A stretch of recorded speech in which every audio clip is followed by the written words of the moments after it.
All right, everybody, let me call the room to order and also welcome those of you who are joining us online to our forum today entitled Losing Power, the State of the Global Race for Batteries to Power Electric Vehicles and Modernize the Grid. My name is David Hart. I'm a senior fellow here at ITIF. ITIF is a think tank based in Washington, D.C., and it focuses on science and technology policy issues. And I head up the Clean Energy Innovation Policy Program here. And I'm also a faculty member at the Schar School of Policy and Government at George Mason University. We have published a number of reports and op-eds and so on over the past couple of years. My colleague Colin Cunliffe, I think, is in the room as well and has contributed to our work. And we would encourage you to take a look at our website if you're interested in what we talk about today. We have a terrific program for you. I'll just run through the lineup. We'll present in this order. So first is going to be Tobias Schmidt, and it's his visit to Washington that is the occasion for this session. So Toby is at ETH Zurich and has a recent paper out in Science with co-authors on the European strategy for batteries. So he'll share that with us. Next will be Joanna Lewis, who is at the School of Foreign Service at Georgetown University and an expert on Chinese clean energy industries and co-author of a recent World Bank report on that topic. And then I will talk about the U.S. And then joining us from London is Akshat Rathi from Quartz, where he covers clean energy and probably other stuff too, but has been doing a lot of work on energy storage, and those of you who don't read his stuff ought to read it. So without much further ado, let me turn the podium over to Toby. Each one of the speakers will go for about 15 minutes, and then we'll hear from Akshat and have a little discussion and then open it up to questions. And those of you who are online are welcome to put your questions into us with the hashtag ITIFEnergy. Thanks. Thanks, David. Thanks for the invitation to talk here, and hello, everyone. So I lead a lab at ETH Zurich, which is arguably Europe's leading technological university, at least continental Europe's. And we're looking at the interaction between policy and technology in the energy sector, particularly how does policy drive innovation or hinder innovation in the energy sector, but then also how does technological change actually feed back into the policy process. So we're also looking at the politics. So we're an interdisciplinary team of engineers, economists, and political scientists. And today I'm going to talk about two things. First, why do we always talk about lithium-ion or talk so much about lithium-ion when we talk about storage? And second, what's Europe's position in this race to lithium-ion? So there is a fundamental advantage of batteries over other storage technologies, which you can see here. Here you can see the power rating of storage technologies and the discharge time of one cycle. And you can see batteries are very flexible. They might be even bigger and become bigger in this graph. So they can scale easily, right? We have very small batteries, but we can also think about really, really large plants based on batteries. That's a big advantage, for instance, over pumped hydro. You can't imagine a very small pumped hydro plant that would like power your watch or something, right? Within batteries, lithium-ion has a big advantage, and first of all, it's much lighter. So it has a much higher energy and power density per kilogram or pounds. And it can be tuned very nicely along energy or power. So if you want to power something where you need a lot of power at once, like your power tool, your drilling machine, you can design a cell that gives you that. Or if you want a cell that gives you a lot of energy over time, like your pacemaker, where you don't need a lot of power, but you want it really to last long, then you can design that kind of cell. And the other technologies can't be easily tuned in that way. In addition, it has a high round-trip efficiency, operates at rather low temperatures, is relatively safe, and there's been government support in the US, but also in East Asia, primarily in Japan in the 90s and early 2000s, later Korea, and then more recently also China, and we'll hear more about that from Joanna. So, if we look at the past when it comes to lithium-ion battery markets, These characteristics I just mentioned made it very attractive for consumer electronics. So virtually every laptop or cell phone in the world run on lithium-ion batteries, and this is how the market looked in 2000. It was 100% consumer electronics. That's where lithium-ion more or less went, or 99%. If we look now, it's almost half of the capacity that goes into electric vehicles already. And then there's also electric energy storage, that's stationary storage coming up. What we've also seen is really an increase in innovation. This is patents of 3 technologies, and you can really see, and this is a logarithmic scale, how lithium-ion has really gone through the roof. All this innovation that happened, all this capacity additions that we've seen, actually helped to bring down the cost of lithium-ion quite substantially. Here you see different storage technologies, the learning curves of different storage technologies, so the product price per kilowatt hour storage capacity and the cumulatively installed capacity of these technologies. And you can see the blue dots are all lithium-ion products, and you can see they're getting cheaper very quickly, and they're already getting into the range of very old, very established technologies. Now, as I said, the past has been mostly consumer electronics. In the future, this is going to change. While consumer electronics are also expected to grow, that market's going to grow more linearly. The big increase comes really from electric vehicles.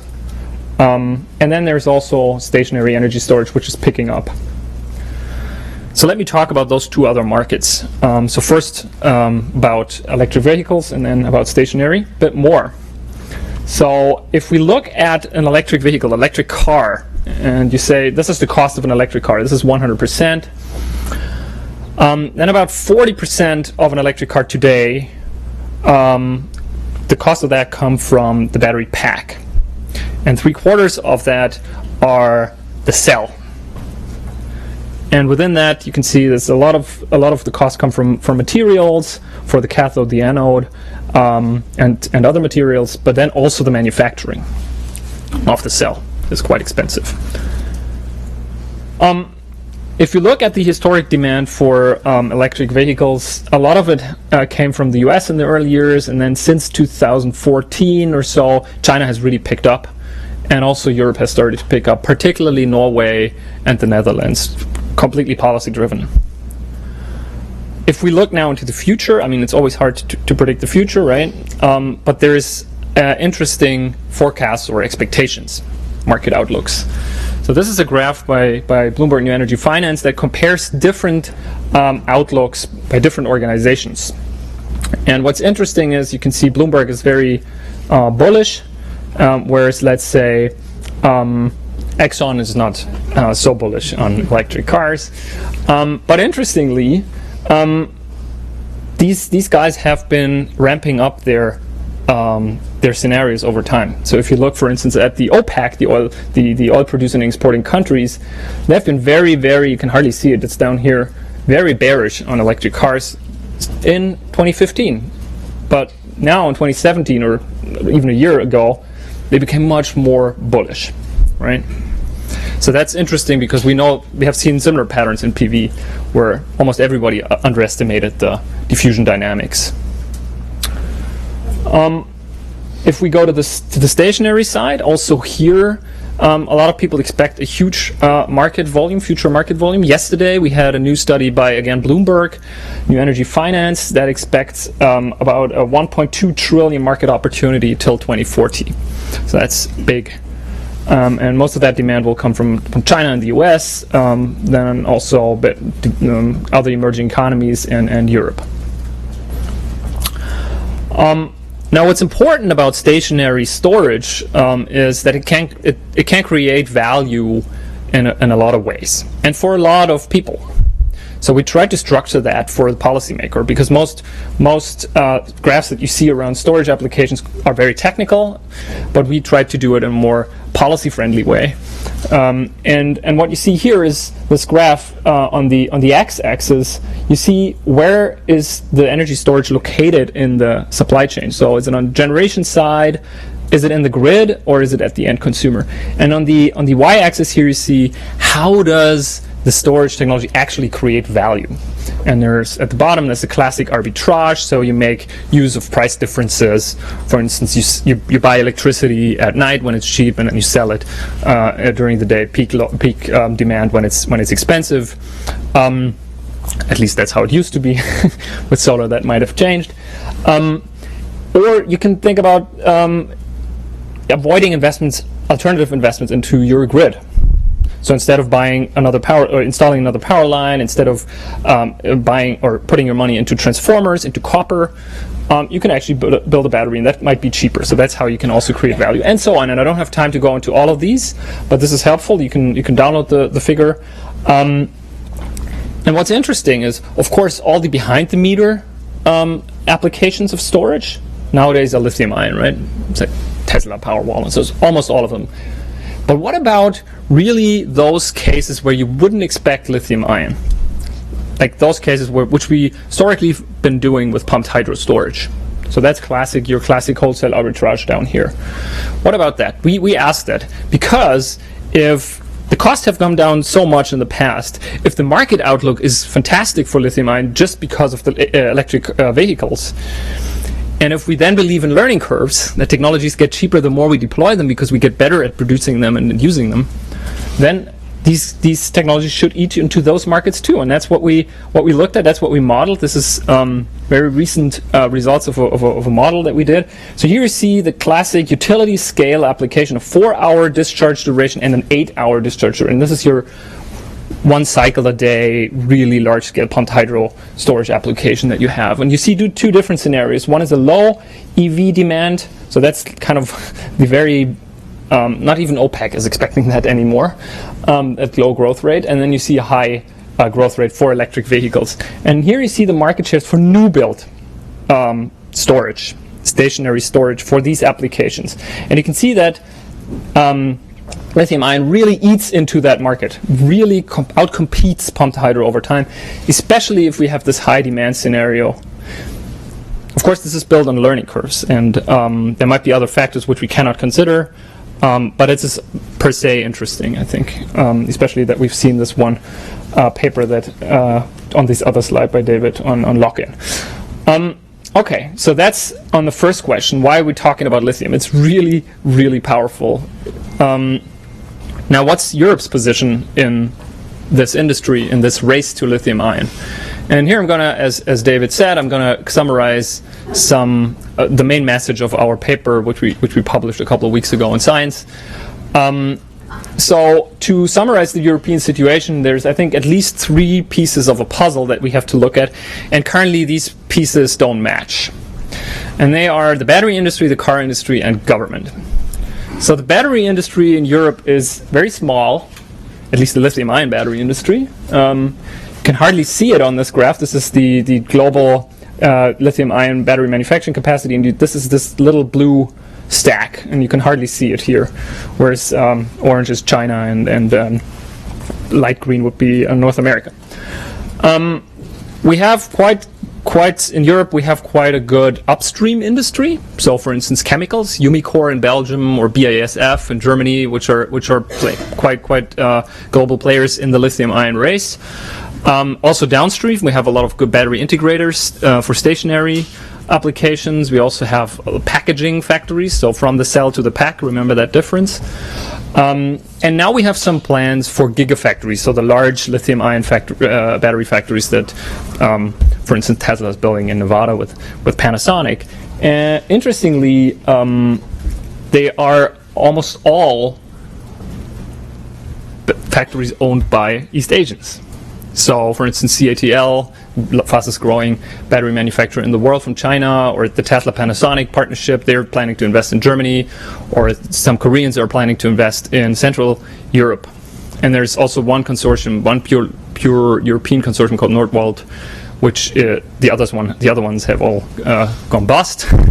So it's not the greatest situation, if you wish. What about the car industry?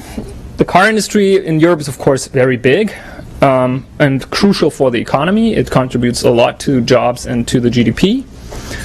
European car industry, except maybe for the Nissan-Renault partnership, is very much behind, I would argue, in the race to electric vehicles. Only recently, a lot of car manufacturers announced to roll out high volume EVs. I'm not talking about the i3 or i8, but the high volume ones. And there's two arguments that you used to hear a lot from in the industry. And one is, it doesn't make sense to produce cells. Let the East Asians do it, and then we just buy them. And today we buy them from CATL, and tomorrow we buy them from Samsung, and so on. It's just like an exhaust pipe. It's just a part, right, which we integrate into our car, and we have the market power. So why should we get into this? I'm exaggerating a bit. And the alternative argument is, it might be interesting, actually, because it's such a valuable component. Remember the cost breakup? But, the batteries are not there yet. So let's wait. Let's wait until we have the next generation of battery, which is typically called the solid-state battery.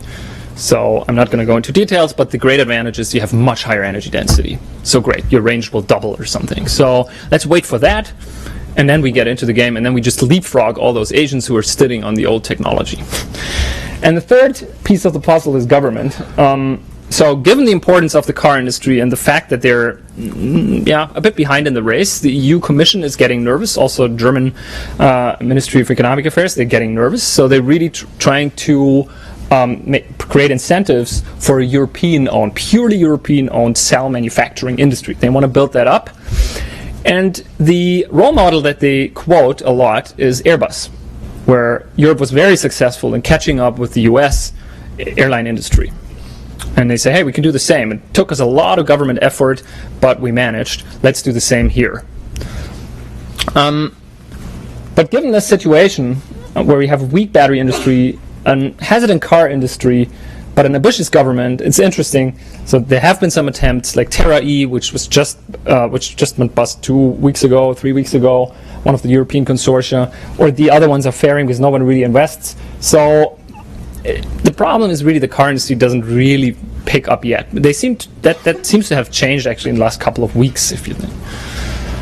So if you want to put those puzzles together, I think we need to answer 3 questions. First, is the battery cell really a commodity? Can we just source it from anyone? And our opinion here is no, definitely not. First of all, it's a very central component to an electric vehicle. Depending on your type of battery and the performance of your battery, you can design a vehicle completely different. You can, for instance, change the materials for your chassis. That's what China we have a big trend away from lightweight to high-performance steels. It's also a strategic component, because if you have a better cell than your competitor, you have a great sales argument, right? Because your car then has a larger range or has more power and so on. So it's really central, like an engine today. It's also complex. It requires a lot of tacit knowledge to design and to integrate into the car. So just switching from one to another is not that easy, and you can actually, let's keep it here at the moment. And then we are pretty doubtful that this classic market power position, where the OEM, the car manufacturer, really has all the market power over its suppliers, that's going to be the same for electric vehicles. This is actually changing. We see actual trends of this changing right now. Yesterday, for instance, some of the Korean cell manufacturers increased their prices drastically against the will of the German car manufacturers. Second, is it possible to leapfrog? That's this idea with the next generation. And we say no. It's hard, if not impossible, because you need a lot of tacit knowledge to produce and to design and produce a well-working battery. And you can only gain that tacit knowledge from experience with the current generation of technology. Just, having a lab and having universities do this, and there's a huge step from that to producing batteries at scale. And I mean, batteries at scale, so big cells are much harder to produce than small cells, and also producing them at mass. So, and the third question, if we can't leapfrog, and if it's not a commodity, so if that means, hey, then we have to do something in Europe. So we should catch up step by step. It's a hard path. Is it possible, or is it already too late? We think it's not yet too late. You can see that actually China has done so from Korea and Japan. Korea has done so from Japan. But you need a lot of tacit knowledge, and you need to really, really build it up step by step, especially as the supply chains for batteries are extremely complex. This is shown in this graph also from this paper. We see there's a lot of steps involved, and a lot of these machinery that you need, a lot of the materials, they come from very different sectors. So there's a lot of coordination needed, and that's what Japan did perfectly well actually in the 90s and early 2000s when they built up the first really big battery industry. They really helped coordinate that industry, build trust, and so on. You can't just build such an industry, such a complicated industry with so many players, different sectors involved from scratch in fast time. Impossible. So how to catch up then? As I said, it's time to do it, we believe, because if you wait, the gap will only widen. But Airbus is not a good role model. Airbus is not a mass-produced good. It's produced in high scales, but it's not mass-produced. I'll explain that in a second. We think we should be technology smart, and that's my last slide. If we look at innovation patterns of different technologies, they can be very, very different. So this is just one exemplary, easy-to-read graph. So here you see wind, photovoltaics, and lithium-ions patents. These are the key patents in all of these three industries. And we just coded them by product versus process here. And you see wind, it's all product patents, right? There's no manufacturing processes that are not, generic, almost none. Photovoltaics, it's a lot of yellow, so a lot of process, manufacturing process. Lithium-ion, a lot of combined patents. Because if you create a new cell, you often have to also change the manufacturing process. So that's very interesting. And we say these different patterns actually stem from primarily two inherent technology characteristics. They're really inherent. One is the design complexity, and one is the manufacturing complexity of a technology. So what does that mean? Design complexity means if a design is complex, it first has to have a lot of parts, or couple of parts which are very, very well integrated, very much integrated. So if you change one part because you want to make a better battery, you have to change others. They're not independent. A phone is not a complex design, a cell phone, because you can change one thing. It's all the interfaces between them are very well defined. That's not the case for wind turbines. It's not the case for battery cells neither. Manufacturing complexity means a lot of process steps, which are also integrated. If you change one manufacturing process step, you have to change a lot of others. And if we then go ahead and simplify things a bit and say, hey, there should be low and high design complexity and low and high manufacturing complexity, of course, it's much more, there's many shades of gray in between, but then we can actually locate technologies in this 2x2 matrix. And it's interesting, wind turbines would be here. They're not really complex to produce, but they're very complex to design. PV is the opposite. And then lithium-ion batteries are dually complex products, and that's important. So what we do in our lab, we talk to a lot of people in the industries that we analyze. We look at historic cases of catching up, and so to really understand what matters for catching up in industries. And this is what we find for these different types of technologies. So for complex to design technologies, what really matters is interaction with downstream activities. And Joanna has written some wonderful papers about that, looking, for instance, at the cases of Denmark. For wind turbines. You also need transfer of human capital. That's actually very interesting how Korea caught up from Japan in lithium-ion batteries. A lot of it, or one of the success factors was that they were able to recruit retired Japanese engineers from that industry. Because Japan, for some reason, retires their engineers very early sometimes. And they wanted to work, so the Koreans made them some offers. They got all this experience, all this built-in tacit knowledge in the brain of the engineers. And thirdly, you need a stable home market, exactly for the reason that you need feedback with your user, with your downstream activity. And if you have a stable home market, you'll have more users, and you'll have this constant ongoing feedback. What about the complex to manufacture technologies? Here, three other factors are relevant. Interactions with upstream activities in the supply chain, so your material suppliers, but also your manufacturing equipment suppliers. So you need a lot of feedback with them. Then you need to transfer capital goods, meaning the manufacturing equipment, and also the tacit knowledge that's required to integrate that, right? Because as I said, if it's complex, the manufacturing, there's a lot of steps, and you need to master all of that. It takes quite a long while to set up a battery plant. So that it reproduces at high quality. And finally, you need increasing demand because you want the innovation that happens in the manufacturing equipment to happen fast. You want all that feedback for the manufacturing equipment supplier to integrate into the next generation of equipment, right? And if there's a stable demand for the end product, you don't need new equipment to produce it. But if there's growing demand, then you need more equipment, so then you get this innovation on the road much faster. So for lithium-ion batteries, as they are dually complex, you need all 6 of those things. That's why, based on this, we recommend the following strategy for Europe. Don't follow the Airbus model. Don't try to build a purely European-owned cell manufacturing industry right from the start. It's not going to work. But rather make the European market attractive for production in Europe for the Asian leaders, and then also make incentivize partnerships with European firms. And actually, we see that quite a bit. So that's kind of the partnership thing is really what Tesla did with Panasonic. Second, yes, create this home market, create a large and predictable home market. And for that, I mean, how China does that is a different thing. They just mandate this is the amount of cars that you need to produce in this sector, and we're going to phase out internal combustion engines by this and by that time. That's not that easy in Europe, of course, but we have corporate fleet emission standards, and we can increase the cap there so that actually these companies will have to have significant shares of electric vehicles. And then only if all of that happens, only if Europe starts to catch up, only then you should think about maybe incentivizing a European cell and thereby building a European cell industry. And with that, I'm done. If you're interested in the papers, they're mostly free for download on this website, and feel free to follow us on Twitter. Thanks a lot. Thank you, Toby.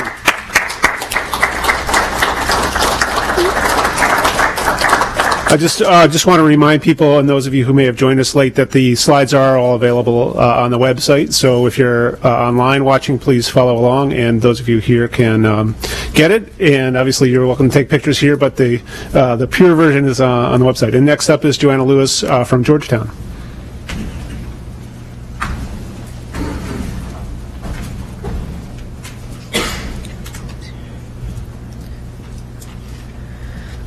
Great. Thank you. So that was actually a great introduction to the entire industry and sort of what's happening globally. And you heard a little bit of teaser about where China is starting to play a role of all this. I'm going to dive into that a little bit more, look what's happening in terms of energy storage technologies in China, both on the deployment side as well as the innovation side.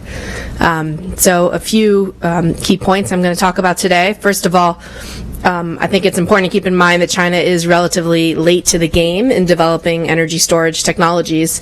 It is currently, I think, behind, most of the European and U.S. companies in terms of innovation. But as you've heard, it's ramping up extremely quickly, particularly just over the past 2 years. So this is really a new thing that's happening in China. And because of these trends that we're seeing just, very recently, it is on track to surpass a lot of these current leaders. You saw some of the projections that Toby presented going forward sometime in the next few years. So how are they able to do this? I'll talk a bit about how this is really supported by many new government policies, both targeting innovation as well as deployment in a variety of energy storage technologies. And as you heard, lithium-ion in particular is the fastest growing electrochemical energy storage technology in China, targeting both grid scale and the EV markets. But in terms of where China is today, the vast majority of storage is still pumped hydro.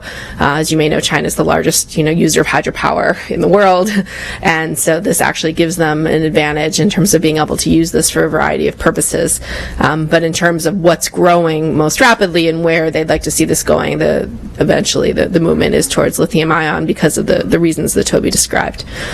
And particularly in the Chinese circumstance, which is a little bit different than in Europe, renewable energy integration, as I'll talk about, is a real challenge in China and a place where the government would like to see storage playing a larger role. China is still using lead-acid batteries for storage quite a bit, particularly for distributed generation and microgrids, which are also increasing in their use in China. So for a bit of context, China is leading this, $300+ billion a year global clean energy industry, of which, energy storage is still a relatively small part compared to wind, solar, and energy efficiency technologies. But looking just at the most recent data, so this chart goes through 2017. We're not done with 2018 yet, but if you look at, for example, Bloomberg New Energy Finance's projections for this year and the, data we have through Q3, it looks like wind and solar investments are starting to slow in China, and it's really where, investment in EV and particularly storage technologies is starting to increase. You may have heard, for those of you who follow this more closely than I do, there's been several recent public offerings of several of the kind of emerging Chinese companies, the kind of wannabe Teslas, if you will, that are coming out of China, that are getting a lot of money, attracting a lot of attention and venture capital, other early stage investments. So these are definitely companies to watch. And China, of course, is particularly strong in scaling up and commercializing clean tech innovation. So China is still behind, I would say, in the kind of early stage R&D, basic research, although ramping up investments there quite quickly, particularly from the public sector.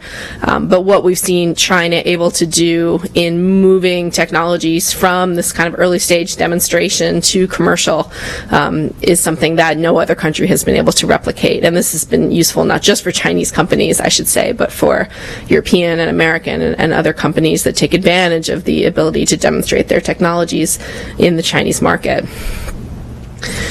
So I wanted to look at wind, solar, and storage side by side, so you can get a sense of the growth rates we see here. And, there's two axes here, first of all. So be aware that the energy storage line, which you see in green, is on the right vertical axis, and wind and solar on the left. So we're still a couple orders of magnitude below in terms of total installed capacity in storage. This is just electrochemical storage.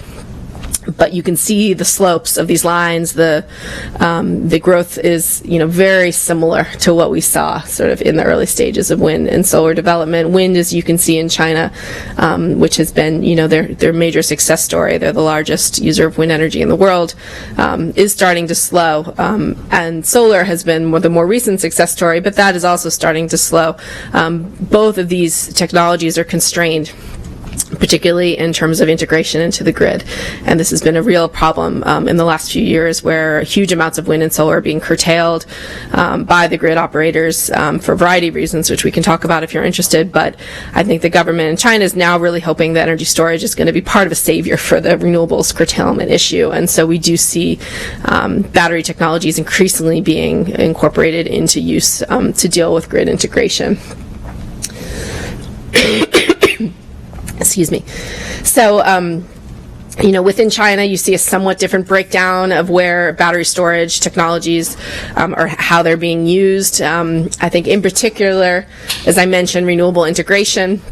One way that is done in particular is through ancillary services. So this has been an area that we see increasingly being targeted for expansion in China, essentially ways to value, a variety of sort of services related to how electricity is provided, when it's provided, grid stability, all these things that in many ways storage can provide, and as I mentioned, are particularly valuable to renewables integration.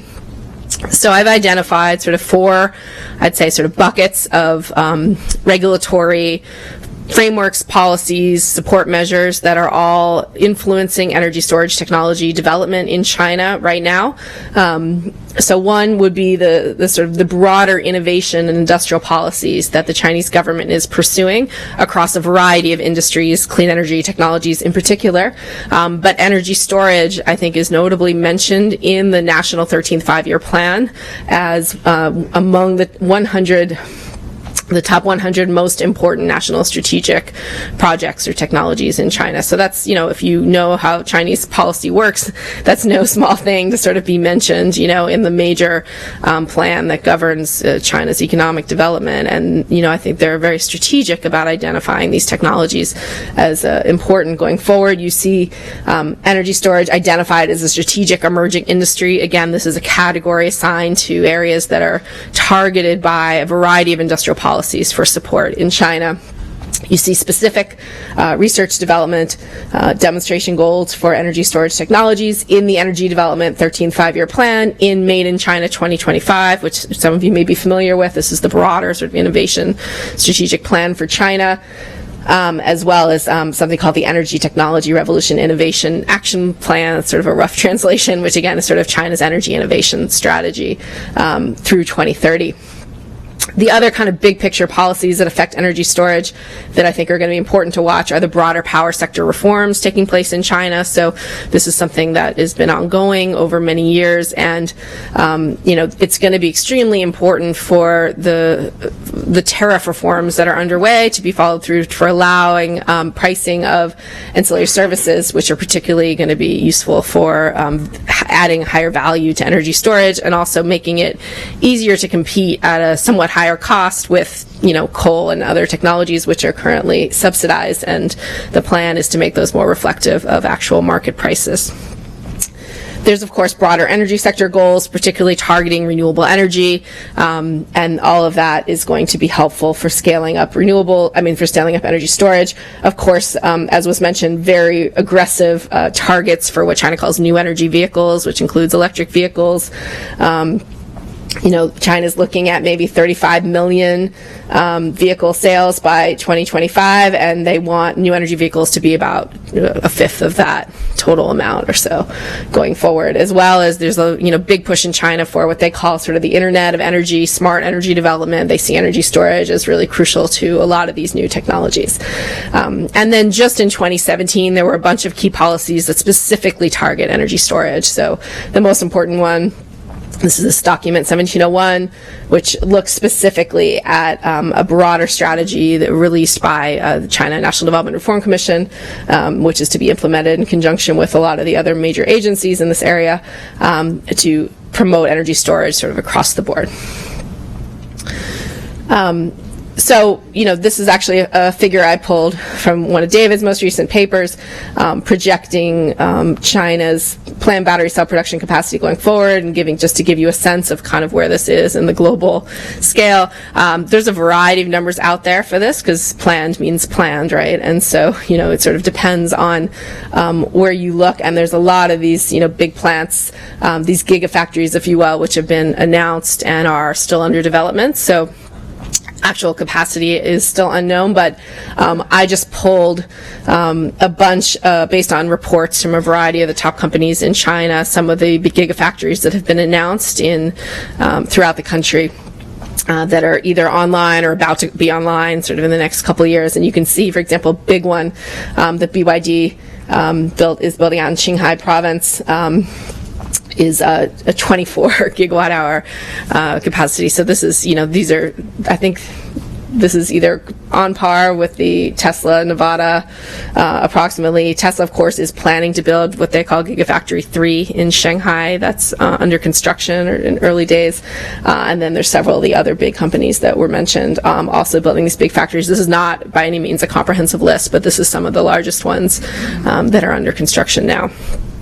So I think it's sort of interesting to think a bit about, where innovation, where intellectual property, and sort of where China's role is going to be in developing these technologies going forward. I think it's interesting to hear the European perspective about sort of, can Europe leapfrog China? We usually think of this, of course, as the other way around.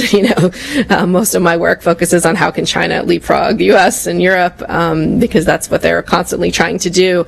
And I think, in many respects, they are still behind, as I mentioned, in terms of the more cutting edge innovation in these technologies. But it's this very targeted strategic industrial policies that really allow China to move very quickly in this area. And there's language in these regulations where the goal is to promote a number of energy storage technologies and products with independent intellectual property rights, which essentially means Chinese owned, independent of foreign partnerships.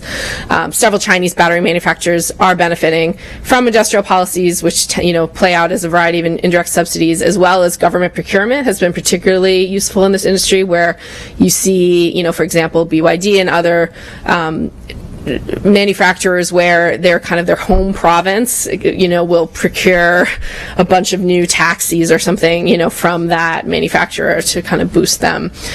This is not unique to China again, but can give particularly in the kind of demonstration stage, really big boost to these companies. And I think it's important to note that China has said it will remove foreign ownership caps for companies making plug-in hybrid electric and electric vehicles this year. And for makers of commercial vehicles in a couple years, and then for the wider car market broadly by 2022. I don't know, given the current trade tensions, if this will remain or if this is going to be sort of an area that gets some pushback, but this is something that the government has already announced. And China is still very reliant on international technology partnerships and transfers, and I would put these in somewhat two different categories.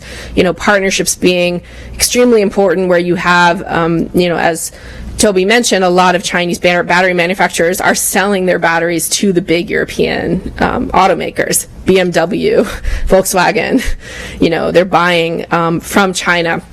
This is different from, a technology being transferred to China from Korea, from Switzerland, from Germany, but we see that as well. So you see a variety of models of technology cooperation across these industries, which I think will be important to watch. So to wrap up, I think it is pretty safe to say China is poised to become the center of battery manufacturing globally. We see Chinese companies playing an increasingly important role, but many do rely on these international partnerships, and so those are going to continue to be important for them. I think it's they're not that far ahead of everyone else that these aren't going to be extremely crucial going forward. And the policy focus we see in China is increasingly targeting renewable energy integration, grid stability, ancillary services, as well as expanded distributed generation and microgrids. All of these things are tied to the success of broader power sector reforms, which I think is going to be very challenging within China. China's constantly struggling with marketizing prices in a very command and controlled economy, and nowhere has this been a bigger issue than in the power sector. So this isn't going to be a simple transition. And then finally, there are many obstacles that still remain to energy storage growing this rapidly, particularly in the Chinese market. Cost being one. Yes, costs have declined dramatically, as you saw, but it can be more expensive than competing technologies, particularly, again, the way that they're priced within the Chinese context. But that said, I think there are many signs that China will see a repeat of sort of what they were able to achieve in the wind and solar industries in lithium-ion battery sector and potentially other storage technologies as well. So I'll wrap up there. Thank you.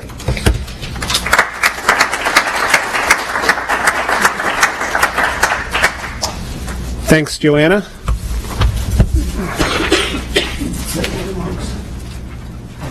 Oh, those are yours. Okay.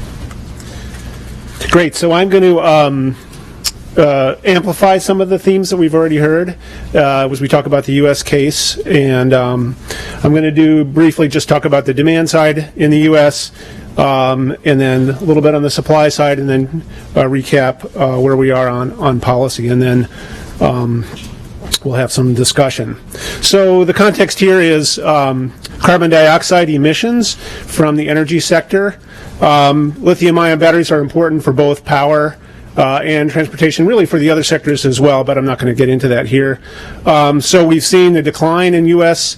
CO2 emissions from power, which is largely because gas has replaced coal, but now renewables is starting to cut into that, and ultimately we'll need to replace gas, and a big element of that is going to be batteries, just as Joanna mentioned in China. Transportation, it's even more important. You can see transportation surpassed power as a source of CO2 emissions in the last year, and we need to turn that trend around.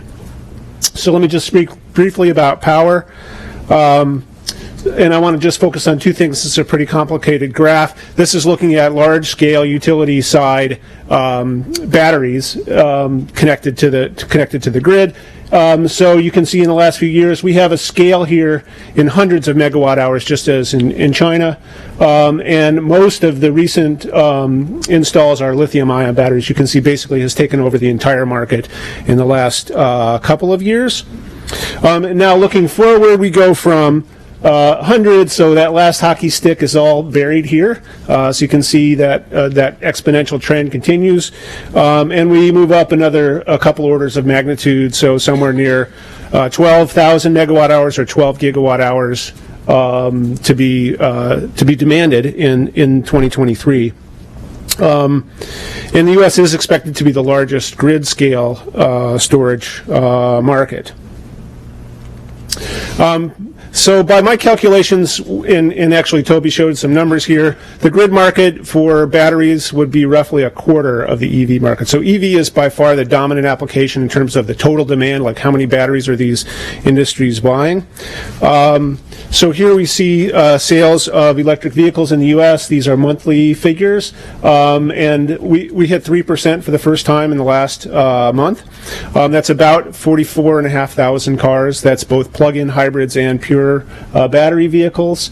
So this trend is ticking up, but obviously it's still a small portion of the market. And as Toby said, the projections for EVs are just all over the place. So this just happens to be one that I pulled from a financial institution source. Around 2 million vehicles. This is for all of North America. 2 million vehicles in 2025. 5 million vehicles in 2030. Others have it, half as much or twice as much, and obviously who's right is going to have a giant effect on battery manufacturing, and companies are forced to put billions of dollars on the table on a guess about this trend, and that's true globally, and that's the overriding factor in this industry is like uncertainty. Where is EV demand going? I've got to decide now because, as Toby said, it takes a long time to build these things. It takes even longer to learn how to produce for a reasonable price and with good quality. So I was just in Korea, and the Koreans, you'll see some numbers here. We haven't talked about Korea and Japan, but they're actually the highest quality and highest volume producers, Korean and Japan companies. And they are just, they're afraid. I mean, they're investing huge amounts of money, and they don't know if they're going to get a payoff. But I think they feel like they have to, just in case. If this thing takes off, they don't want to be left behind. Okay, so that's the demand side in the U.S. What about the supply side? So Toby already showed this. I want to thank Simon Bennett from the International Energy Agency for generating this graph for us. Orange is China, U.S. is the light green, and you can see a big jump here. And as you'll see, that's mostly the Tesla Panasonic plant in Nevada. This is a little bit more global data. This is from the International Council on Clean Transportation report they did in May, which I highly recommend. This just takes all the EV and battery sales in the last few years and looks at where they are produced and where they're sold. So if you're above this line, you're an importer. If you're below this line, you're an exporter. For some reason, they changed the colors, so it's a little confusing. But the U.S. is a slight importer of vehicles. So that's just above the line. The circle tells you roughly how big the market is. You can see China way out here has the biggest market, but it's more or less in balance.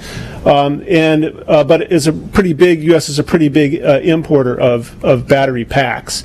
And you can see South Korea and Japan are the exporters historically. Now this is backward looking, and this picture is going to change, but this tells you how things have been in the last few years. Okay, so now looking forward, and this is another, another projection, and again, these projections are all over the place. So this is looking at lithium-ion battery production. Currently, North America, which is basically the U.S. here, has about 6%. That's expected to grow to about 15% over the next 10 years. But in absolute terms, we're talking about growing by a factor of 20. So massive growth in this industry, relative growth slightly in the U.S. And then they break it down a little further. So these are individual factories that they're tracking. This is a group called Benchmark Mineral Intelligence. And you can see the yellow line goes right out of my box. This is the Tesla Gigafactory. So out of that 149 gigawatt hours of capacity, Tesla's about 100. So about 2/3 of the capacity is just Tesla, according to these projections. But as Joanna mentioned, these are announced plants. Whether they'll all get built, who knows? But anyway, this gives you a sense of kind of what the anticipated industry will look like. So if we dig in a little bit it's almost all about Tesla. I should have said Tesla Panasonic. As Toby mentioned, Panasonic does the cell production, so that's the basic unit. And then Tesla, I believe, and I'm a little confused about the division of labor, which is something we ought to talk about, between the car manufacturer and the battery manufacturer. So there's a joint venture. Panasonic produces the cells. Tesla, I think, assembles them into modules and packs and puts them into the car. In any case, this factory was announced a few years ago, and it's basically done. It was supposed to be done in 2020, but it's basically already finished, and it's got a capacity of about 35 gigawatt hours. So really the bulk of U.S. Battery manufacturing capacity is right there. This is outside of Reno in Nevada. Why? Who can spot the trend on this graph? This is a elementary statistics quiz. Something was happening to Tesla sales here. They're going through the roof. And I think it's largely because they've been able to figure out their production challenges, at least for the moment, on the current scale that they're on. According to the source here, in August and September, the Model 3 was among the top 5 best-selling cars of all categories, with volumes approaching ubiquitous mid-sized cars like the Honda Accord and Toyota Camry. So that's a pretty remarkable thing, and you can see why Elon Musk is a little happier these days. Okay, so the big story in the U.S. is Tesla, driven largely by sales. They also sell for grid purposes and for home. The Powerwall is a residential storage product. So I think all those products are coming out of that factory. They have quite a few different lines. I think 13 different production lines in the single factory. Okay, beyond Tesla, there really isn't a whole lot going on. This is the LG Chem plant that produces the battery packs for the Bolt. The Chevy Bolt. That's the second biggest factory in the U.S. There's a Nissan factory in Tennessee which was producing batteries for the Leaf, but Nissan has divested. It's, in fact, just announced that it was selling this unit to a Chinese company. They've been buying batteries from LG Chem and Panasonic, I think. So I'm not actually sure exactly what's going on in this factory right now, but they're not selling into the Leaf the way they used to. And New York has announced on several occasions a gigafactory for a former IBM site in southern New York.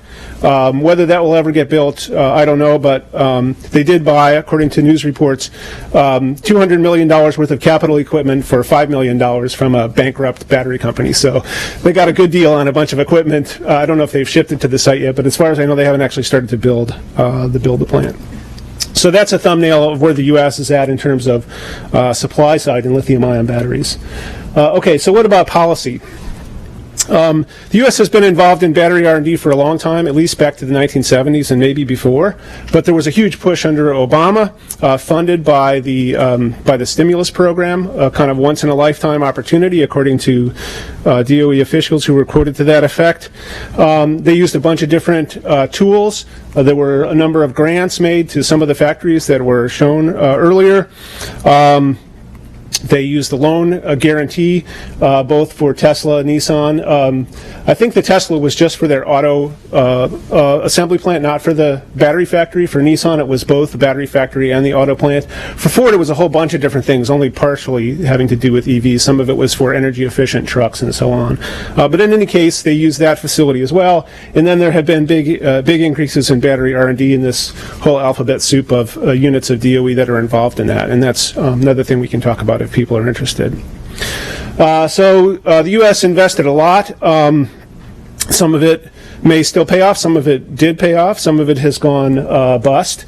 But after 2010, basically we reverted to what some people call buffalo hunting. This is the normal process of seeking auto plants of any kind, whether electric or non-electric. Just as we saw with Amazon, HQ2 states around the U.S. and localities put bids in to try to attract these plants. And Tesla did this as well with its gigafactory. So according to reports, they were given an incentive package of about $1.2 billion to site that in Nevada, which doesn't seem like an industrial powerhouse to most of us, but it is not that far from Fremont, where they assemble the cars, so they can just drive the batteries down there. Over 20 years, it was supposed to produce 6,000 jobs, and I guess it is on track to do that. So probably from Nevada's point of view, they made a good investment, but I'm not sure from a U.S. perspective, if this is the way we want to do business. So I'll raise that in a minute. So what's going to happen in the future? This is a picture from NREL of global flows of batteries in 2014. So that's the latest data. That's really, really far behind. But you can see it's a global system. There's a lot of trade across countries, and I think that will continue in the future.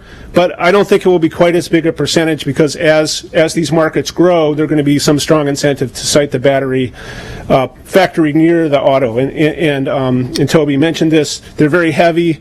They're critical components of the car. And so I think we'll probably see battery plants being located near EV assembly facilities. This question of vertical integration, I think, is really, really important. Exactly where is the line between car companies and battery companies? Do car companies want to make batteries? What would it take for them to do that? And this is a critical strategic question for all these companies moving forward. You saw what a big percentage of the value of an electric vehicle, the battery, is about 40%. That's a lot of value to leave on the table if you're just going to buy that part and assemble it. But you could blow it if you make bad batteries and your customers decide that they would rather buy a Tesla, let's say, if they can afford it. So policy is only a small part of the picture, but I think it's important and certainly something that we ought to be cognizant of. So here are a few thoughts about what's important, and again, I think these echo Toby's thoughts. Market development, I think there are still opportunities in the next generation, and we ought to be continuing to push that. The U.S. is not as strong in scaling, and again, Joanna mentioned this. China is really good at scaling because it has basically a big piggy bank that companies can go to, which the U.S. has not historically had. I do think we need to worry about trade issues. So Joanna mentioned the possibility that batteries would follow the solar and wind model. Well, solar manufacturing in China basically destroyed the solar industry in the rest of the world. Bill Bonvillian and I have a paper in which we argue that this could repeat itself in batteries, and it's something that we might want to try to get out in front of. And then we have this sort of what we call race to the bottom among states, where states are bidding for plants where it costs a lot for the taxpayers. This is a recent picture from a Boston Consulting Group article on battery manufacturing, where they argue that there are a lot of opportunities to optimize manufacturing. And that could give auto manufacturers a big advantage in EV production. So I think we need to keep thinking about manufacturing R&D. It's not something that the U.S. has historically been all that good at either. And this goes to Toby's point, this is a complex product. There's going to be advantages to be gained by being good at it. And right now, the companies that are good at it are in other countries. So we do need to learn from them. I think international technology transfer is going to be a key part of policy to the extent that it can be facilitated. So with that, we're going to reset for a minute, and then we'll have Akshat give his remarks. This is a shout out to Rob Atkinson, the head of ITF. He insisted that I put this clip from The Matrix here, and the human battery thing started with cubicles. So with that, we're going to just reset a minute, and then we'll have Akshat. Thank you.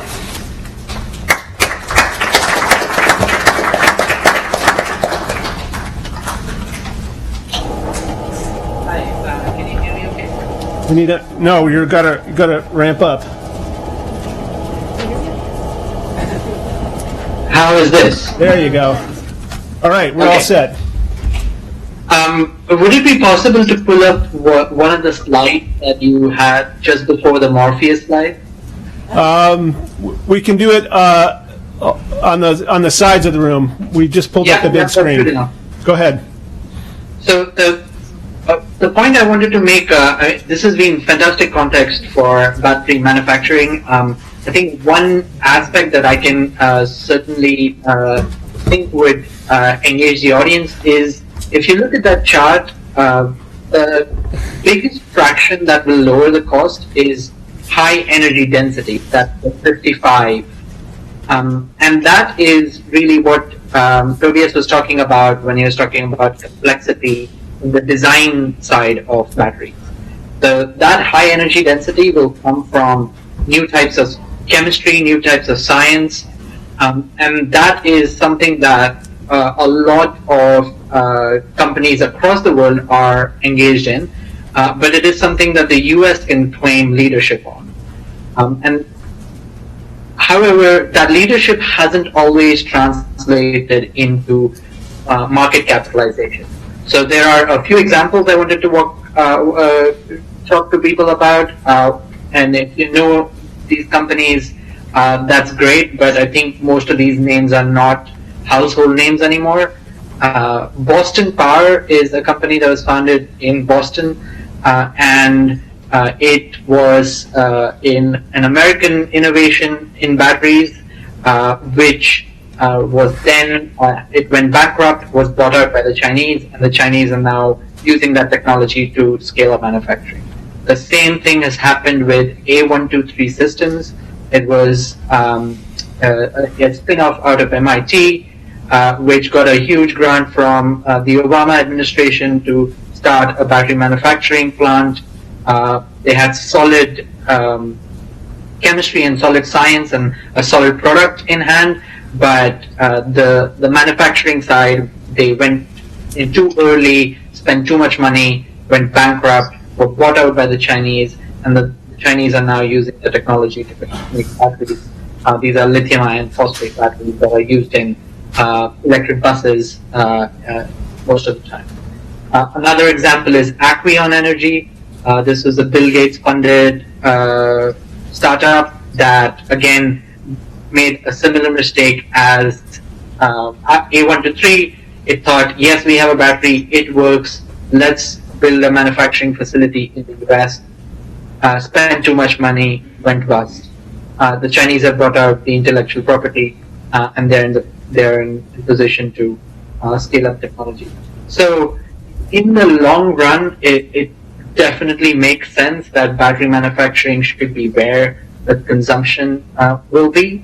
But in the short term, that's the next 5 or 10 years, pretty much any battery company I talk to in America says they will scale up their idea in China first. And that's just the reality of where China has come from nowhere compared to Japan and Korea to become the hub of the battery world. And some, this sort of stance raises an interesting question. If Americans are finally ready to work with Chinese on high-tech products, and battery is as high-tech and a manufacturing product as you can build, then how are we going to do it? One of the solutions that have been given by startups is that because of the complexity of batteries, a lot of what goes inside a battery can be a trade secret. So you can do the cheap stuff that manufacturing plants in China are able to do, and then add your secret sauce when that material gets shipped to the US. So that's one way to maintain some form of edge over Chinese without losing out the intellectual property. But I don't see that to be a very scalable proposition. It might work in the short term, but eventually someone will figure that out. The other model is then what the OEMs are starting to do, what the Western car companies are starting to do when they are partnering with them. And as much as I've been able to talk to them, these things are very secret, they don't want to talk too much about it. My understanding is that they are very focused on trying to get Chinese manufacturers to make products to the design specifications of what the Western companies are doing. And that is something that the Chinese are also very interested in participating with Western manufacturers. Because the way the Chinese have got to the level of growth in the battery industry has been through government incentives and really trying to lower cost as the priority of what they want to do. The quality of the product and the safety of the product, which is a huge thing in batteries, has been lowered on the priority chain. It's all about lowering the cost. And so what has happened is when Western manufacturers have come through, they have seen this and they realized, well, if we are going to work with the Chinese, we need to get them to raise their bar on product quality and safety.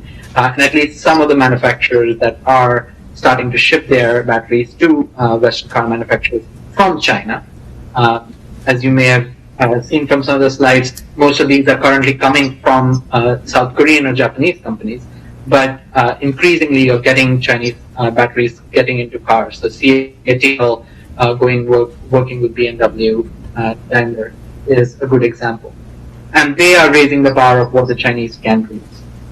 So there is some hope, but it's very unclear right now whether the sorts of projections will become reality, and if those projections will lead to more manufacturing back in the US and Europe. Right now, the scene is China. Great, thanks. I don't know whether Toby or Joanna, you have any remarks you want to share. Otherwise, we'll open it up. Fantastic. So a lot of content, a lot of dense material. Happy to unpack any of it or address other questions that you may have. Yeah, in the back. Let's start with you. Hi. Yep. I'm sure. Could you just say who you are and where you're from? Yeah. Donald Goldberg, Climate Law and Policy Project. We're very interested in what batteries and renewables have to contribute to our climate change problem. I'm sure everybody in this room agrees with that statement. I recently learned, I'm not a technology guy, but it was brought to my attention that for those of us who dream about a 100% renewable future, that one of the biggest problems, of course we know that intermittency is a problem, but it's not just a daily or a weekly problem, it's a seasonal problem. And it was brought to my attention that the batteries we're making today are capable of addressing short-term intermittency, but they simply do not hold charge long enough to address seasonal intermittency. So I would like to hear your views about that and what's on the horizon for the longer-term issue of smoothing out renewable curves. And I just want to mention, by the way, before we get too excited about Tesla, that it was recently announced by Tesla that the federal subsidy, the federal rebate, is going to be cut in half probably at the end of this year. So if you haven't gotten your order in, too bad for you. Yeah, right. So buy your Tesla now. Well, it may be too late. So October 15th was the deadline, but I mention it because we saw that beautiful spike in Tesla curves. It may be, to some extent, driven by the going away of the federal subsidy. Yeah, they had a huge backlog. Also, a lot of people put money down and are finally getting their cars after being very patient. So I hate to be flip, but we are going to have an event on this long duration storage. That'll be part of an event that we have on November 28th, and I have a paper almost done on that. The short answer is we have a long ways to go on seasonal. I mean, that's a really hard problem, even beyond 4 hours. I don't think people expected that lithium-ion could even get to 4 hours, but it seems to be there now. So maybe it can extend beyond that, but certainly seasonal is out of reach. Yeah, I think if you're going beyond 24 hours, so it's not only the self-discharge that's the problem, it's also just way too expensive then. If you hardly use your battery, if you use it like for, at least in Europe, we have what's called the dark windless time, which is about 2 to 4 weeks. About now, you're happy to be in Washington. So I mean, Europe is much further north. A lot of people are not aware that New York is Rome, right? And Washington is kind of Naples, so very southern part of Europe, and most of the industry is further up north. So we have much less sun. We have a much bigger seasonality problem in Europe, and yeah, batteries will not do the job. So that's where electrochemistry really hits its edge. So for that, we need other solutions. In Europe, one of the things that we're looking into a lot is power to gas, where we're transforming electricity to hydrogen, and then even further on maybe to methane or even liquids. Okay, let's go to the second there, and we'll come to you in a second. Hi, thank you, everybody. Mm-hmm. Yep. Okay, sounds great. Thanks again. My name is Ryan Sklar. I'm with the World Resources Institute, and I do research on electric vehicles. And so, sticking to the kind of international nature of our work, I appreciated that There were a lot of different regions that were covered through the topics here. But I was wondering if maybe we could get a little bit more into what's going on in a region that wasn't covered, or perhaps two different regions, namely South America and perhaps Oceania and Australia. The reason that I mentioned those two places is that from our research we've done, we know that a lot of the raw materials that go into batteries come out of the lithium triangle in South America, and then there's also a lot of lithium and other important resources that come out of Australia, Oceania. So I was wondering if in those countries, have they kind of had this same push that the US and Europe and China have had to have kind of a regional battery plan, or have they been kind of dominated by one of those three above mentioned quote-unquote superpower areas? Go ahead. Yeah, that's a good point. So we haven't talked a lot about materials. You saw a lot of values in materials, right? And at least, so there's a lot of, I think Akash mentioned that there's different sub-chemistries within lithium-ion batteries, and especially the one that seems to be making, so there's also like a competition within the lithium-ion industry, which sub-chemistry is going to make it, and it looks like it's going to be NMC, which the C stands for cobalt. So that's at the moment the most critical material, I would say, because it comes from almost 100% comes from Congo, and it's mined in not the best conditions, to say it that way.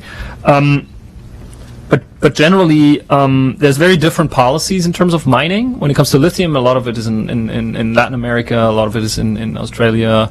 Even Europe has a bit of lithium mines now popping up in Portugal. That was because the lithium price is very high. Prices have gone up 100-200% for lithium over the last couple of years, and cobalt even 300%. So that's certainly an issue which is handled very differently by countries. So Bolivia, for instance, which is sitting on a huge lithium reserve, wants to build an industry around it, wants to become, like a lot of people talk about LEPEC, lithium producing and exporting countries, so they want to form such industry, and they really want to avoid what has happened to oil-rich countries in the past, where foreign companies came in, corrupted some people. I'm an academic, I can say these things, and then got rich, and the population didn't have a lot of this income, and they want to avoid that, but they're not very very successful, because also mining needs some technological capabilities, and that's really lacking in those countries. Others just have mining industries anyway. Chile, for instance, one of the big producers, and they have big mining industries anyway, and yeah, I think in terms of the plant location, the forward pull to the end use is much stronger than the material suppliers. And then I think also, so far we just don't have the market development in the countries that are the material suppliers. Yeah, I think the only exception to that is I read that BYD, for example, their plant in western part of China is intentionally near some of the lithium supplies. So there is some of that. That's interesting. I think it's worth mentioning here that the way China is thinking about its battery industry, it is also thinking of raw materials. So it's thinking of the whole chain. And currently, a bunch of Chinese companies own more than 50% of the capacity of lithium production. And even in cobalt, they have something between 20 and 30% of world cobalt production through their acquisitions of foreign companies or their own companies going out and buying mines. So they are already taking that lead, and I think it's right that it's the demand side that's driving it. In the Chinese case, it is also demand plus subsidy.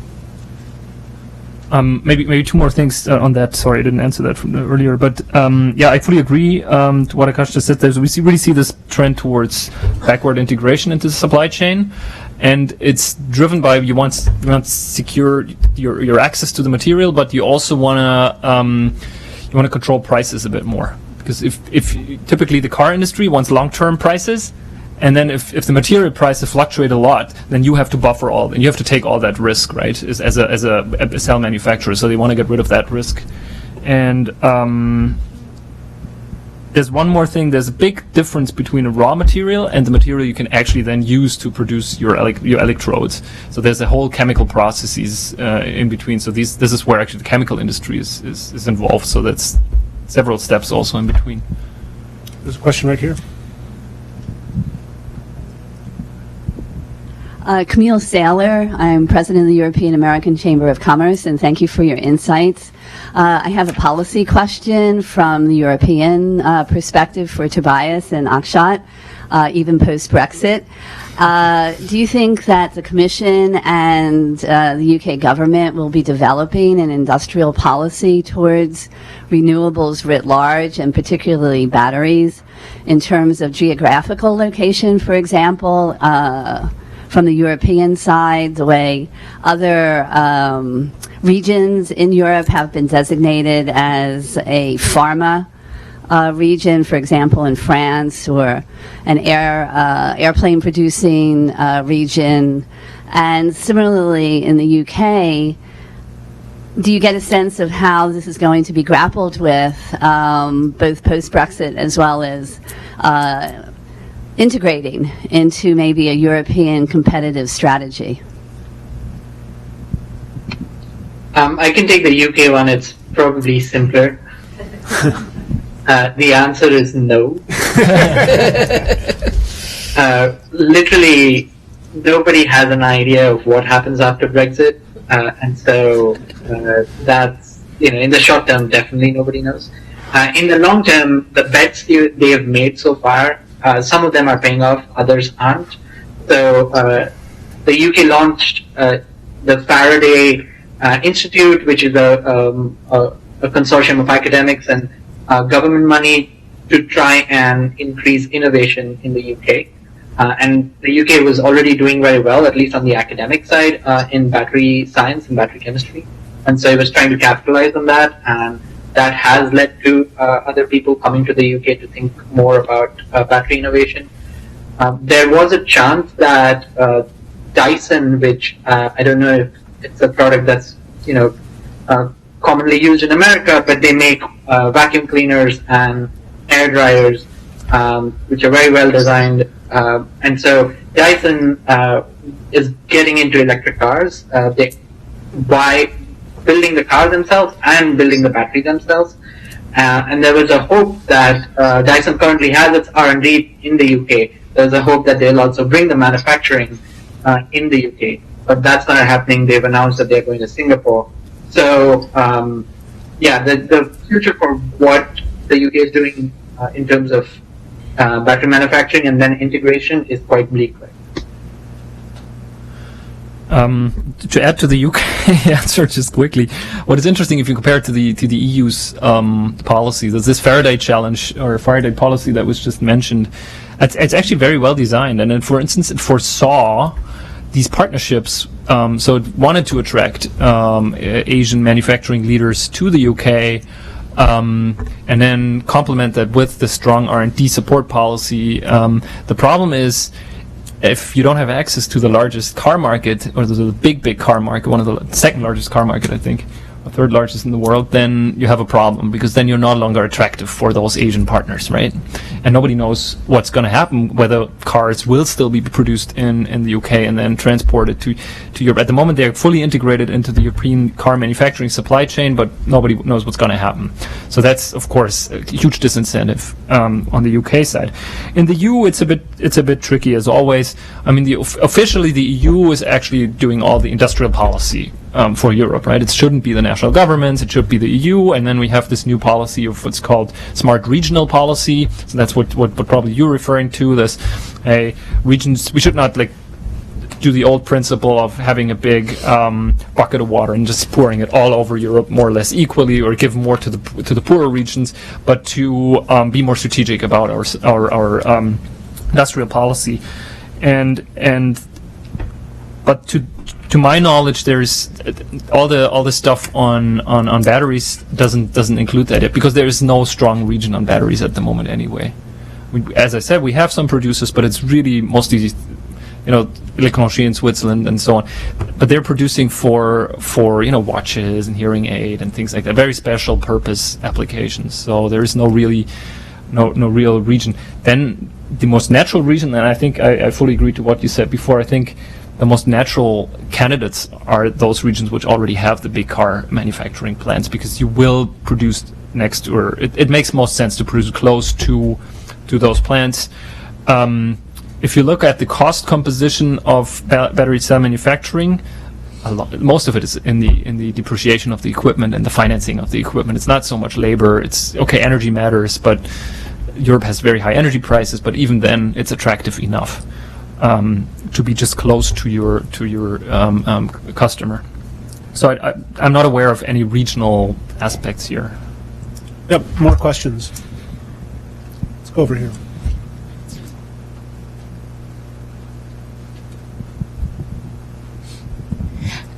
Good afternoon. My name is Stephanie Yoko. I'm a student at SICE, the ERU student. I've actually read some of your papers, Professor Hart, so Oh, thanks. big fan. I actually had a question, particularly about grid scale application. And, you know, today we spent a lot of time talking about lithium-ion batteries, and, you know, this is a result of like their impressive cost decline. But I want to talk about other technologies, particularly redox flow. And seeing like the future of that with other countries, like who is the leader in all of this? Where's the market going? So yeah, that's my question. So I will defer my answer to our November 28 event, but since Akshat isn't going to be there, I know he's thought a lot about that, and maybe Joanna also has comments on that. Sorry, the question wasn't clear to me. Is this on long-term? Was about non-lithium-ion technologies and what are their prospects?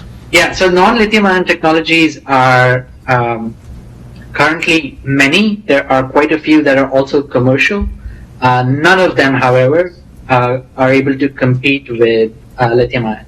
The only one that competes with lithium-ion is an older technology, and that's lead-acid batteries. Currently, 2018, this is the last year when the world produced more lead-acid batteries in the capacity of energy they can store than lithium-ion batteries. From next year on, it's lithium-ion batteries, and lead-acid batteries will never catch up. In terms of what you can do with non-lithium-ion chemistries is quite a lot. So long-term storage, again, I won't be there for the November 28th one, but there is, you've got opportunities to be able to use really low-cost materials such as zinc and bromine and build zinc bromide batteries that can last for, that can go for applications that are 24 hours to 48 hours. There's a startup that spun out of MIT that is looking at using sulfur, which is again very low cost. People will pay you to take sulfur waste from lots of industries, and you could use sulfur to build batteries that they hope could become interseasonal batteries. Because the scale will be so large, they don't call them batteries anymore. They just call them reversible power plants, where during summer months you're just sort of creating this pile of sulfur, and then during winter months you're going to use that pile of sulfur to produce energy. Thanks a lot. Here. Hi, I'm Matty Stanislaus. I'm working with the Global Battery Alliance, a project at the World Economic Forum. I didn't hear much about the issues of second use and recycling. So with lithium-ion battery, EV batteries, basically non-functional at about 73% or so, depending on the analysis. So that's one question. The second question is kind of closing the loop. So China has a mandatory goal of by 2025 having 20% recycled content. So I guess two questions you could choose to answer. Either one of them is, from a business model perspective, are battery manufacturers looking at secondary materials as part of the business model? And secondly, is second use viable at all?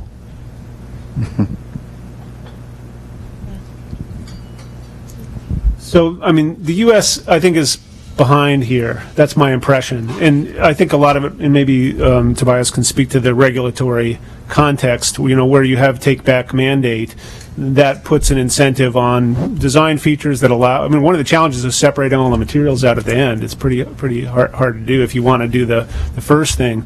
Second life, I think there's a little more action in the U.S., but it's the second life application is grid, and the grid market is still developing. So, but I think it will be part of the picture. But I think that the U.S. is lagging and not thinking enough about this. If you look at recycling, it's maybe interesting to look at lead acid, which is kind of the old technology that's been around for a while, and we have massive variance in terms of the recycling rates. around the world. So we have countries where you have far above 90% of recycling, and that's where you have policy incentives, right? Where it's required, and then you have countries where you have single-digit recycling, and that's where there's no policy. So that's one thing. The other thing is, at the moment, we don't really have a good concept of recycling for lithium-ion battery. At least that's what I learned from my co-author Vanessa, who's one of the leading lithium-ion battery experts around the world. But what her argument is always, look, at the moment the scale is not enough. At the moment everybody's focusing on just building new. But as soon as there will be a large scale of these batteries that are dead, there will be recycling. It's possible, and there's a lot of value in the materials, right? Especially in the older generation, where nowadays we have a lot of cobalt. In the future, we'll have much less cobalt. So there is, I think, a good industry trend, but it needs reinforcement from government. Regarding secondary life, I'm also skeptical, and one of the reasons it's pretty interesting. If you buy a 5-year-old battery, let's say, or a 7-year-old battery, that's going to be cheaper. But if you buy a new battery now, it's also cheap because it's just come down the learning curve so much in the same time, right? That's the same with photovoltaics. We've seen that quite a bit, where people were like, "Oh, there's a secondary market for those panels last much longer than we thought." Yeah, but you just buy the new one because it's just more or less the same price as uninstalling the old one, and so on. So that's a bit of a disincentive. Thanks. In the back. On recycling, I would add that the sorry. scale thing is coming to play. China announced earlier this year and last year two plants that are going to focus on lithium-ion recycling, and these are hundreds of millions of dollars worth of investment, so it's not small. And that's because the first electric cars that were sold in China are now becoming 10 years old, and so they're going to require this, and that's happening at a scale where recycling makes sense. Thanks. Hi, Elon Sykes with the Climate Leadership Council. I was wondering, sort of in the scheme of manufacturing batteries, what the emissions intensity is like and opportunities for mitigating emissions in the process of manufacturing lithium-ion batteries, and whether there are any major differences between the producing regions in terms of the emissions intensity of the process. You know the answer? Yeah, we just have a paper under review looking at that with some colleagues who do like life cycle analysis up and down. At the moment, and we focus on stationary. What really matters is the grid mix where you're using them. It's like Bitcoin that way. Huh? It's just like Bitcoin, right? So it's a really huge difference whether we looked at in Europe we looked at Switzerland, which has a very clean mix, mostly nuclear and hydro, and Germany, which is much dirtier, and Poland, which is really coal intensive, and that's really what dominates the picture. That doesn't say that there is not emissions from the manufacturing phase. There's still a marginal. In Switzerland, they make up. It depends on the application again, for which you use the battery, but they make up to 30-40% of your emissions. So in a 100% renewable world, or in a 100%, let's say, low carbon or zero carbon electricity system, they would still be substantial. But we've also just published a paper earlier this week on historic emissions, or actually we're looking at energy return on energy invested. That's a complicated thing I'm not going to explain, but it's essentially also looking at your life cycle balance. And we looked at wind and PV, and there's all the learning that's reflected in the cost curve. It's also reflected there, so we'll get better. And the cleaner, of course, the Chinese mix gets, or the mix wherever you produce, the cleaner will your battery get. Maybe just a couple thoughts on the Chinese context, because I think we sometimes miss the bigger picture. I think within China, there's this real conflict, I think, between moving away from any energy-intensive manufacturing, and manufacturing low-carbon products, right? And so you see this where, the same provinces that have very aggressive targets for, integrating renewables, et cetera, they're the ones manufacturing batteries, solar, wind. They have very aggressive energy intensity targets that it makes it very hard to meet when they're doing both at the same time, right? And so that's one thing. And then the other is sort of the way electric vehicles are being promoted so rapidly in China on a heavily coal-based grid. China still gets, almost 80% of its electricity from coal at this point, still a little less now than it was a few years ago.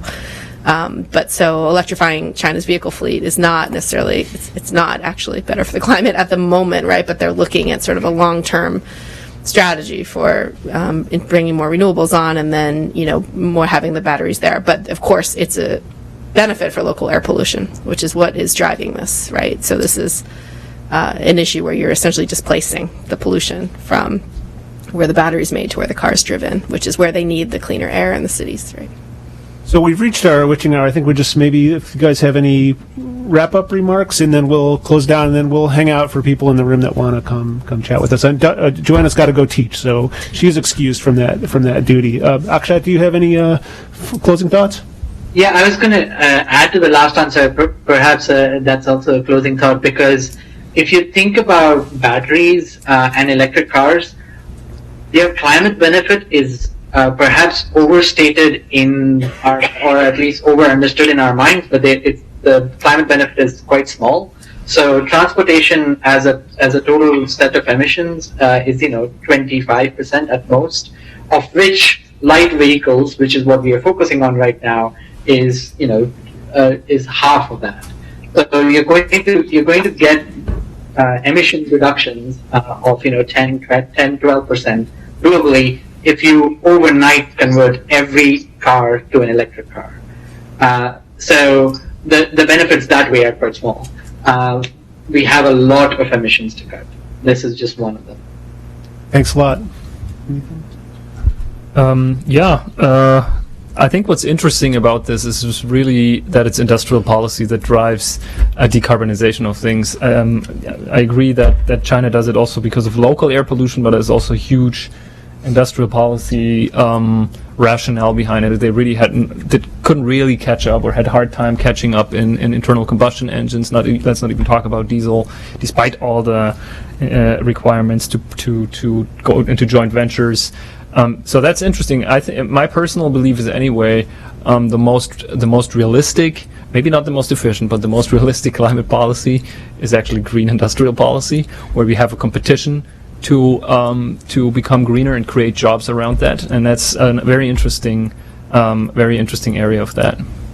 Yeah, I would say keep your eye on the interactions among these industries, right? The chemical industry, the battery manufacturers, the car industry. There's a lot of value here, and all of a sudden it's up in the air, right? The car companies used to, and their suppliers used to get all this value, but nobody really knows who's going to get this value in the future. So that's a big if the EV industry really takes off, we could see a reshuffling both in terms of the companies and in terms of the countries.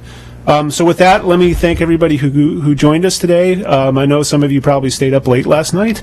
I did, so maybe this is breakfast rather than lunch. But thanks a lot for coming out. Love to see you again on the 28th when we continue on some of these themes. Let me thank the presenters for their excellent remarks, and we'll see you later.